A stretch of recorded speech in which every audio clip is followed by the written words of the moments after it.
daripada kita tidur lagi, tak libur kita mengetuk pintu keredaan agar pintu itu dibuka untuk kita. Ingat abang luntuan Bandung kakak, dup orang yang dem getok golom tente tu buka, apalagi yang hantem getok ge. Abang saya lagi nyolok kemah bengeh-bengeh kau banyak. Dup orang yang sumayang golom tente mutemu reda Allah, apalagi yang hana sumayang. Empu mah? Kegenyan. Nyaji. Beta balik ji.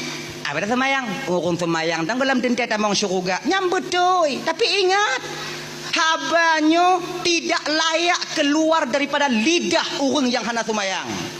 Dup orang sumayang mantang hana tente tamang syurga nyo betul, tapi habanyo tidak wajar dan cocok keluar daripada lidah orang hana sumayang. Pakon kalau tanyo hana sumayang takun dup orang sumayang do hana tente tamang syurga, mantanyo yang hana sumayang ka tente.